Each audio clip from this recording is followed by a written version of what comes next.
ကဲအခုကတော့ညီမတို့ရန်ကုန်မြို့ရင်းအပ်ပေးမှာဖြစ်ပါတယ်အခုအပ်ပေးမယ် customer တွေကလုံးဝကို customer high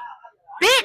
customer တွေဖြစ်ပါတယ်နော်ဘာဖြစ်လို့လဲဆိုတော့သူတို့ကလက်ကားအများကြီးဝယ်တဲ့ဖောက်တယ်တွေဖြစ်ပါတယ်ရှင်အဲ့ဒါကြောင့်မလို့ညီမတို့ဒီ10ပေကားနဲ့အပ်ပေးရတာဖြစ်ပါတယ်ရှင်အနည်းဆုံးဒီထဲမှာ30ရာနေပြီးတော့အထုပ်100အထက်ထိပါတဲ့ customer များဖြစ်ပါတယ်ရှင်အဲ့ဒါကြောင့်မလို့ညီမတို့10ပေကားနဲ့အပ်တဲ့အခါမှာအခက်ခဲများစွာရှိနိုင်ပါတယ်တချို့လမ်းတွေကအရန်ကျင်းတော့အကယ်၍ကိုလမ်းကဝင်လို့ရတယ်အကယ်၍ထွက်ဖို့အခက်ခဲရှိရဆိုလို့ရှိရင်လည်းပုပ်လေးပြောပေးကြပါနော်10ပေကားကြီးနဲ့ဝိတ်ကြီးနဲ့တင်လာတဲ့အတွက်ကြောင့်လမ်းရန်ကျင်းရင်ညီမတို့အဆင်ပြေအောင်လုပ်ပေးတာဖြစ်ပါတယ်အိမ်ရောက်ဖြစ်တဲ့အတွက်ညီမတို့အသက်နိုင်ဆုံးအိမ်ရောက်ထိပို့ပေးပါတယ်ရှင်အသက်နိုင်ဆုံးအိမ်ကိုအတိအကျလေးညွှန်ပေးပါဝင်လို့မရတဲ့လမ်းလေးဆိုလို့ရှိရင်အိမ်ရှိကနေညီမလေးတို့ကိုစောက်ပြီးတော့ပေါ့နော်လမ်းလေးညွှန်ပေးဖို့အထူးမြတ်တာရက်ခံပါတယ်နော်